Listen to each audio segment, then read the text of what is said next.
El 3 de diciembre a las 2 menos cuarto de la tarde, la Virgen de la Esperanza de la Macarena recibía la Rosa de Oro, una distinción mariana que se entrega desde el Vaticano y que está muy por encima de otros distintivos como las coronaciones canónicas y pontificias.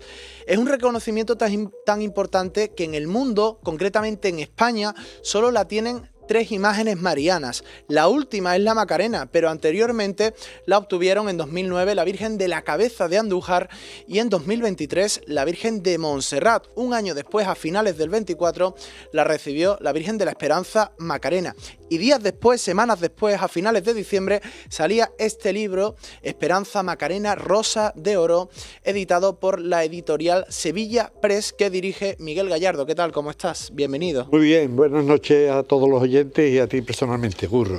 Por cierto, hemos hablado de este libro, lo hemos introducido, evidentemente es un hecho histórico sin precedentes lo que sucedió en Sevilla en el mes de diciembre con la Macarena.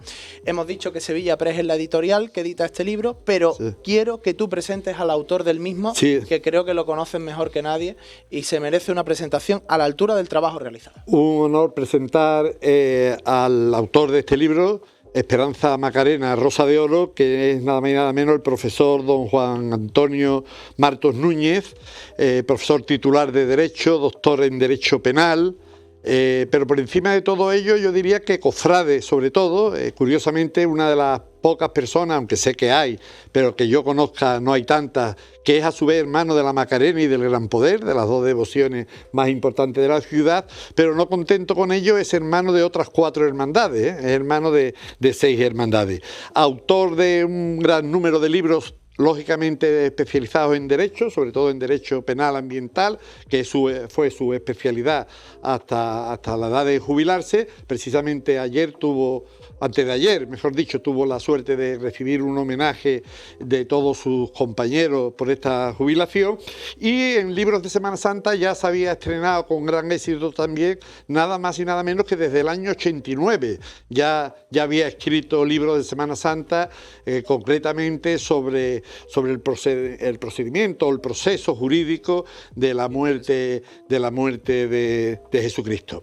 Con esos antecedentes, pues ya os podéis imaginar, la editorial lo que ha hecho es darle forma a un libro que había trabajado perfectamente él durante mucho tiempo, dada su devoción mariana, acompañarlo de todo lo que aconteció con motivo de la entrega de la Rosa de Oro, que pasó un poco desapercibido por la proximidad con la Magna, que fue el día 8 de diciembre, y pasó un poco ahí como de puntillas, y dejar constancia de ese hecho que, como tú bien has dicho, es la tercera imagen mariana que recibe esta Rosa de Oro por parte del Vaticano en España, pero es la primera de penitencia. Las otras 2 son hermandades no de penitencia. O sea, la primera y única, dolorosa hermandad de penitencia y única que ahora mismo en el mundo tiene esta distinción, que ya me consta que la propia hermandad está estudiando la posibilidad de llevarla en alguna insignia dentro de las procesiones. En la procesión de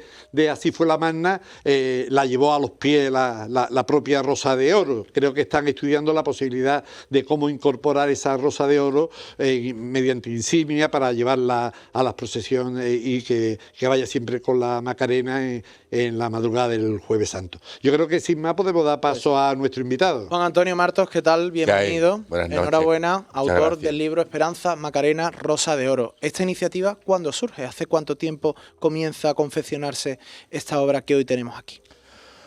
Bueno, esta obra comienza a gestarse muy atrás. Yo en el año 92, como hermano que soy de la Esperanza, tuve la suerte de dar una exaltación a la Virgen. Entonces allí pues gustó en la hermandad y bueno, con el paso del tiempo aquello ya digamos que pasó, ¿no? Yo tengo la buena costumbre de no tirar nada de mi actividad investigadora y lo dejé en el cajón. Cuando afortunadamente me llegó la hora de la jubilación, de la cual hacía referencia antes mi querido amigo Miguel, pues yo que había escrito mucho y que he escrito mucho sobre el proceso de Cristo por mi profesión como profesor titular, pues pensé que era conveniente, como agradecimiento a la Virgen de la Esperanza y a todo lo que ella me había dado, el poder yo ofrecerle algo, ¿no? Un investigador lo que tiene en sus manos es siempre la capacidad de profundizar, de investigar, de escudriñar allí donde otros pues posiblemente no lo han hecho, ¿no? Y entonces pues asumí, y lo asumí con responsabilidad, porque ya sabes que en Sevilla hablar y escribir de la esperanza es muy complicado, ¿no? De poder escribir sobre ella. Me centré en su advocación, María, su nombre, María Santísima de la Esperanza Macarena, y sobre todo en su advocación. Y creo que el resultado ha sido muy positivo porque ha habido una conjunción, tanto de lo que se comentaba antes sobre la concesión de la Rosa de Oro, como la convocatoria de su Santidad Francisco, a quien desde aquí le deseamos todos pues, su mejoría en su salud, para este jubileo, que ya estamos en él, del 2025, caminamos en esperanza. Como consecuencia de todo eso, pues yo he ofrecido con un gran cariño a la hermandad y a todos los sevillanos, a todos los cofrades en general, un libro. Yo creo que nunca se puede cerrar una obra, siempre está abierta, pero muy completo sobre la esencia de la hermandad de la Macarena, la esperanza. ¿El lector qué puede encontrar en este libro? ¿Qué puede aprender? Bien. ¿Qué hay aquí dentro? El lector puede encontrar algo que no se ha escrito nunca sobre la esperanza. Por ejemplo, la primera verdad, que la esperanza es el fundamento de nuestras vidas. De nuestras vidas como cristianos, como creyentes, como cofrades, de la propia esencia de la hermandad de la Macarena. La hermandad de la Macarena se sustenta más de 4 siglos sobre la esperanza. En segundo lugar, que no todo acaba aquí. O sea, tú sabes que hay muchos cofrades que bueno, tienen un tipo de fe a lo mejor un poco tibia o un poco comprometida, y yo quería recalcar, porque para eso había que investigar y centrarse en muchos estudios teológicos, evangélicos, la doctrina de la Iglesia, en que la esperanza, ella lo que nos indica con su maravillosa cara, es que ella va detrás del Señor de la sentencia porque creen que va a resucitar. La esperanza es en el reino de Dios. Otra cuestión que puede aprender aquí el cofrade, el lector, bueno, pues todo lo que es su cara. Si yo te preguntara a ti, Curro, ¿tú has visto la esperanza? Tú te quedarías un poco, porque es una pregunta un poco trampa, ¿no? Bueno, pues veo la basílica, ahí está la esperanza. O sea, quiero decir que para nosotros los cofrades, los sevillanos, la esperanza, aparte de toda su simbología teórica, o cofrade, o poética, o teórica, tiene una expresión tangible, su cara. Y luego, a partir de ahí, algo que no se ha escrito nunca sobre ella, que son sus virtudes. La fe, la esperanza, la caridad. Esas virtudes están reflejadas en su palio. Si te das cuenta, en su palio de Juan Manuel Rodríguez Ojeda hay una gloria donde hay 3 figuras maravillosas que la representan perfectamente. La fe, la esperanza y la caridad. Y luego a continuación, pues todo lo que es la fiesta de la expectación, muy importante en la hermandad, el besamanos de la esperanza, la expectación de María, todo lo que supuso la coronación canónica de la Santísima Virgen de la Esperanza, y a partir de ahí pues también el hermano puede encontrar, y el cofrade en general, una serie de aspectos poco conocidos. Por ejemplo, la Puerta de la Macarena. La Puerta de la Macarena es tabernáculo de Dios y puerta del cielo, es lo que es ella. Ella nos lleva hacia Jesús. Otros aspectos interesantes a destacar son, por ejemplo, porque es la madre de los pobres, poco conocido. La Hermandad de la Macarena tiene ahora mismo una mariquilla nueva, que sería la 6ª mariquilla, que es su asistencia social. La asistencia social de la Hermandad de la Macarena ahora mismo es un auténtico faro de esperanza para todos, para la gente necesitada, que hay mucha en su barrio, y para fuera del barrio. Cuando ha habido la Dana, la Esperanza Macarena y la Hermandad estaba allí, como otras entidades y otras cofradías prestando su ayuda, ¿no? Y por último, yo he aportado, porque habría que aportar algo cuando se hace un libro de estas características, 2 cuestiones que creo importantes. La primera de ellas es unas letanías. Claro, me puede decir, hombre, Juan Antonio, pero si las letanías lauretanas ya las decimos en los rosarios a la Virgen Santísima. A mí hay una que me marca, Consuelo de los Afligidos. Consuelo de los Afligidos. Me marca con la Virgen. Bueno, pues ella es Consuelo de los Afligidos, Niña de la Resolana, ella es manantial de pureza. Salud para los enfermos. Salud para los enfermos. Y hay un aspecto también importante que es el manantial de la esperanza. Yo creo que la Macarena, la esperanza, es manantial de la esperanza. Y ese manantial de la esperanza, y del manantial, y de ahí sale todo lo que es ella, todo lo que representa como fuente de pureza, como fuente de sabiduría, como fuente de inspiración. Y claro, para cerrar el libro, pues lógicamente no se puede hablar de la Macarena sin poesía. ¿Por qué? Pues porque normalmente cuando se escriben o se comenta sobre temas cofrades, solemos destacar básicamente el patrimonio musical, el patrimonio artístico, bordado, etcétera. Pero el lirismo, la poética cofrade, se trata poco, se ha tratado poco, ¿no? Entonces yo he aportado ahí pues una serie de poemas originales dedicados expresamente a la Santísima Virgen de la Esperanza Macarena. Y por último, se puede decir también a los cofrades y a los lectores, a los creyentes, que es un libro hecho por un investigador, que es un libro muy riguroso, que es un libro que tiene 350 notas a pie de página, para que todo el mundo que de alguna manera esté leyendo pueda ir al contexto y a la cita y a la fuente. Y es un libro que se han tratado alrededor de, consultado, como 190 libros, entre libros y artículos científicos. Qué bueno, qué bueno. Miguel, luego tenemos aquí varias fotografías a gran tamaño y color sobre el acontecimiento que también estamos viendo en pantalla de la Rosa de Oro, ¿no? Es decir, podemos decir que es un libro donde se estudia la historia de la hermandad, las virtudes teologales de la Virgen, el patrimonio poético, pero también está complementado con las ilustraciones de aquel día, ¿no? De aquel 3 de efectivamente. diciembre, Las fotos son todas absolutamente nuevas, originales de ese día y de la procesión de 5 días después de la Magna, de este año de la Macarena, y alguna también del besamano. Creo recordar que dio tiempo a meter alguna del besamano del 18 de diciembre de la Esperanza Macarena. Son obras de Fernando Salazar, Alge Bajuelo, Manuel Olmedo, Manu Gómez y Víctor Rodríguez del País, o sea, Montiel de Arte Sacro, o sea, fotógrafos súper reconocidos.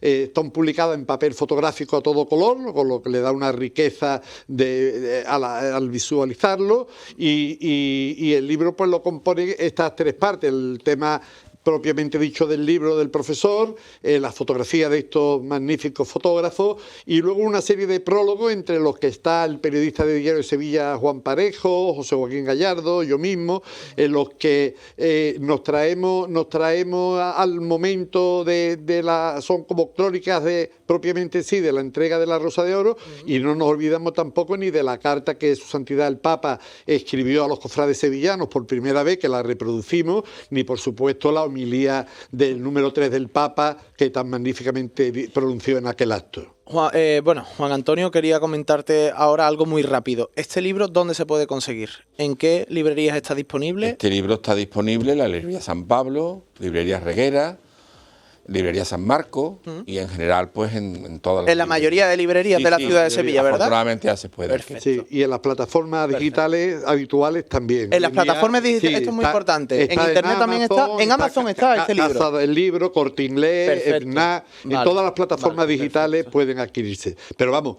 yo recomiendo las librerías y las librerías propias de la ciudad de Sevilla, como Botica de Lectores, además de las que él ha añadido, y cualquier librería de barrio que la suelen tener, y si no lo tienen en menos de 24 horas, se hacen con el libro, porque realmente los libros son para venderse en las librerías, que cada vez nos quedan menos. Sí, o sea, que hay que animar a la gente a que sigan acudiendo a las librerías. Miguel Gallardo, nos quedamos sin tiempo. Muchísimas gracias, un placer como siempre. A ti, Curro, y a nuestra emisora. Un gracias abrazo. como siempre.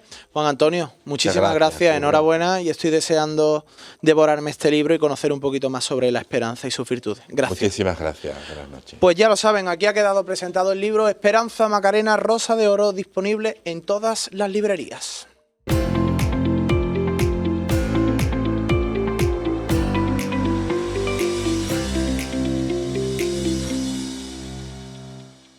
Hay ciertos temas médicos, ciertos temas de salud que afectan a toda la sociedad y que siempre está bien tener información de la mano de especialistas, información de la mano de doctores, de médicos, que nos pueden dar luz y sobre todo revelar algunos detalles importantes. Precisamente por ello estamos con el doctor Francisco Moniche. Francisco, muy buenas. ¿Qué tal? Muy buenas, encantado de estar aquí. Precisamente vamos a hablar del código ictus. Queremos saber un poco una información general para que las personas que nos estén viendo ahora mismo, que nos estén escuchando, sepan exactamente de qué vamos a hablar en este ratito, en esta charla, y sobre todo que sea una información que arroje cierta luz. Bueno, pues el ictus es una enfermedad dramática, porque es una de las principales causas de muerte y la principal causa de discapacidad, de que una persona se quede discapacitada el resto de su vida, y que por desgracia es tremendamente frecuente.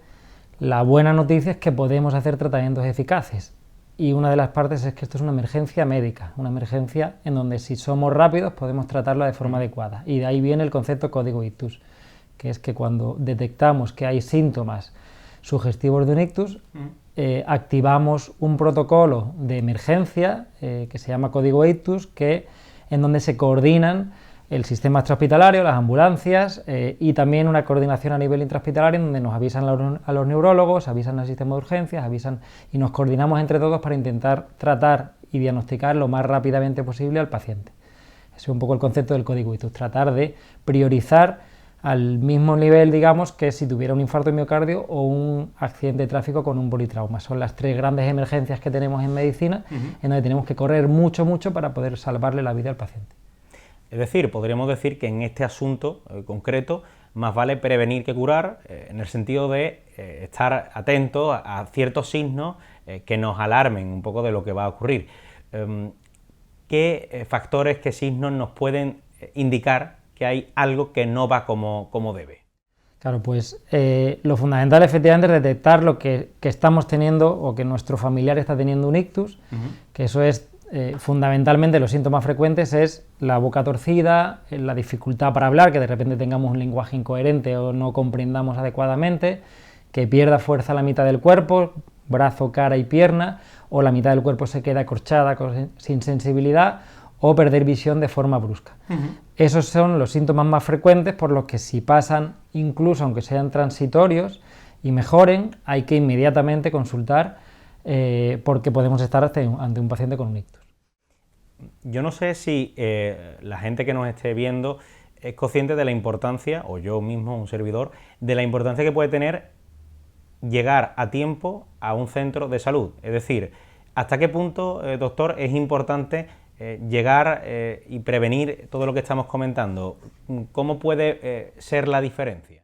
Pues hablamos de hecho de tiempo es cerebro, es decir, cuanto más rápido seamos, más cerebro vamos a ganar o a evitar que se dañe de forma irreversible, con lo cual es que cada segundo es vital. Entonces tenemos que ser muy rápidos. De hecho el concepto es que si una persona piensa que está teniendo un ictus o que su familiar está teniendo un ictus, lo que debe de hacer es llamar aquí en Andalucía al 061, que es lo que va a activar este protocolo de código ictus de transferencia inmediata y lo más rápido posible a un hospital, ¿vale? No debemos de coger el coche, irnos a buscar a un médico o un centro de salud. El sistema ideal es a través del 061 con una ambulancia, porque no solo es, porque a veces pensamos, no, yo voy más rápido en mi coche al hospital que lo que tarda en venir la ambulancia, pero la ambulancia ya detecta los síntomas, empieza a tomar medidas y además una cosa muy importante es que nos alerta a los que estamos en el hospital y podemos activar todo un sistema dentro del hospital para que el paciente, según entre por la puerta, vaya a hacerse las pruebas que necesita, lo valoremos y empecemos tratamientos de forma inmediata. Entonces esa parte es fundamental. Habrá muchas personas que cuando escuchen hablar de este tema, y sobre todo si han tenido casos cercanos en su familia o en sus amigos o en su entorno en general, a lo mejor compañeros de trabajo puede ocurrir, también se planteen una duda. Esta persona que sufre, que ha sufrido un ictus, ¿qué posibilidades tiene de recuperación? ¿Qué casos encontráis cada día en los centros de salud? Pues ahí depende mucho también, como decía, hay una serie de tratamientos a día de hoy, desde hace ya unos cuantos años, muy potentes que permiten recuperar los síntomas en gran medida o incluso por completo, que para eso dependemos de poder tratar al paciente lo más rápido posible. Por desgracia, como decía al principio, sigue siendo la primera causa de discapacidad en las personas, en el adulto, con lo cual sigue siendo una enfermedad que, ya me gustaría decir otra cosa, pero es una enfermedad devastadora porque deja muchas secuelas.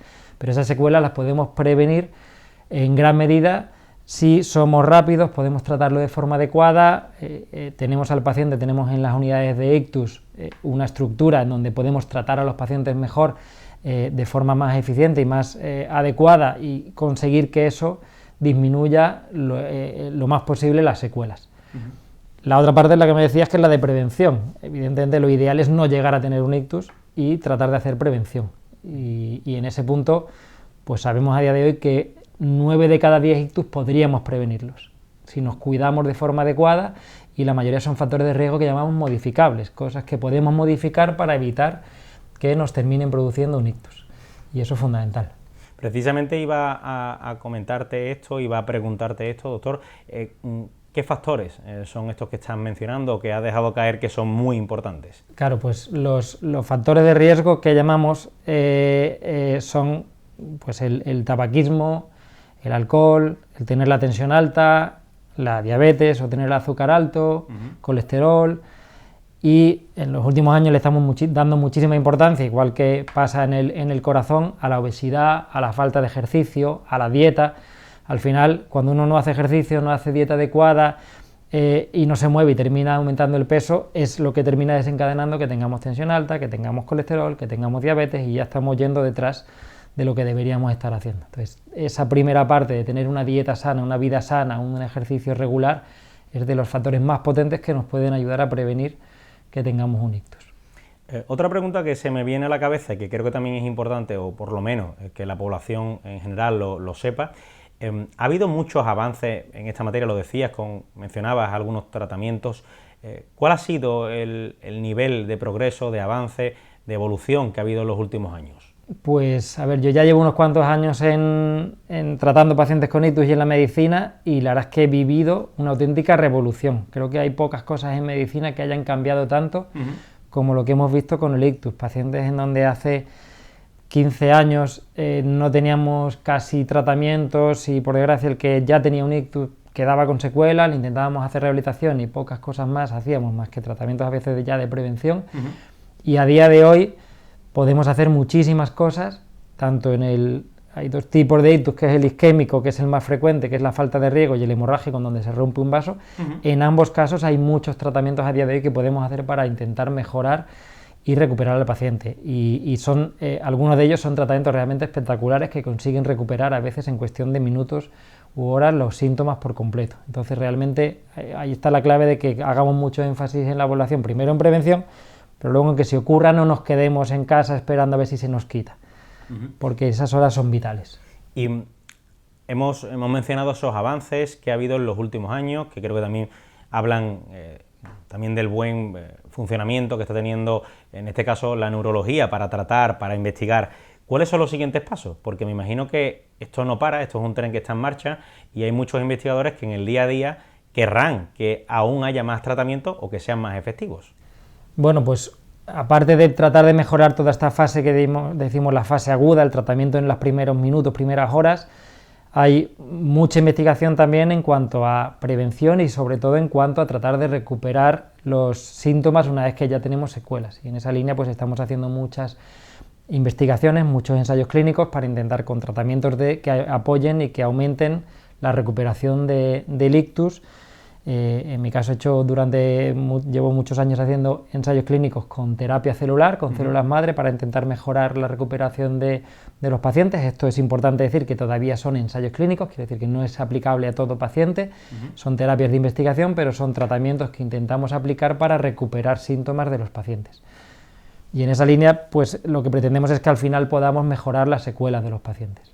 Iba a preguntarte un poco por eso, ¿cuál es la principal diferencia entre estas terapias que comentas y después lo que vemos en una consulta o lo que vemos cuando algún familiar, algún amigo le ha podido pasar algo así y vemos el proceso de recuperación?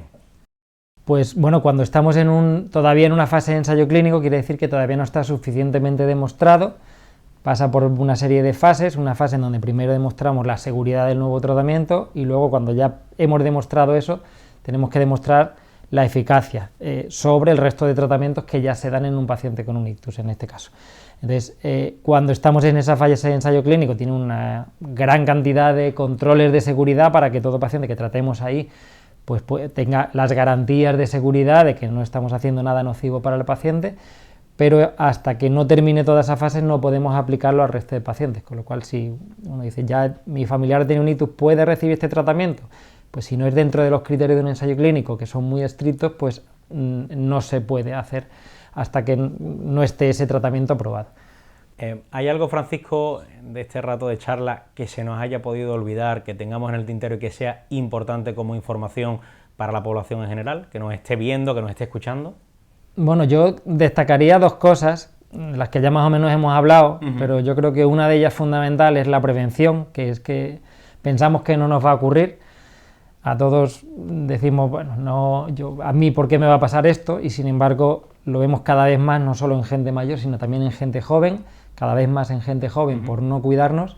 Entonces la prevención es fundamental y al final la prevención es relativamente sencilla, cuidándonos y haciendo una vida sana. Y la segunda parte es que seguimos viendo, por desgracia, pacientes que se van a dormir a la cama ya con síntomas pensando que se les va a pasar porque esto, por desgracia, no duele. Y al no doler les entra menos ansiedad o menos angustia o menos sensación de tener que buscar un médico. Y el hecho de irse a dormir o esperar a ver si se pasan los síntomas, o incluso a veces con un familiar tratamos de hacerlo, espérate a ver si se pasa esto, que igual no es tan importante, es un enorme error porque nos quita una cantidad enorme de posibles tratamientos que podemos hacer. Vale, pues nos quedamos con esos 2 detalles, tanto la prevención, muy importante, como la actuación, es decir, no quedarnos pasivos ante algo que puede ser más problemático si esperamos, ¿no? Bueno, Francisco, la verdad que ha sido un placer hablar y sobre todo entender, porque a veces es complicado explicar ciertos temas médicos, sobre todo para aquellos que no somos médicos, y yo creo que se ha explicado de una forma amena y entendible, así que espero que hayas estado a gusto y que sobre todo hayamos estado pasando un buen rato y aprendiendo. Nada, muchísimas gracias. Pues ya han escuchado al neurólogo, al doctor Francisco Muniche. A todo el mundo le puede pasar, pero lo que tenemos en nuestra mano es prevenir para que no seamos nosotros los que suframos este tipo de enfermedades, este tipo de dolencia que, bueno, nos puede realmente complicar mucho todo, pero sobre todo prevención y actuación.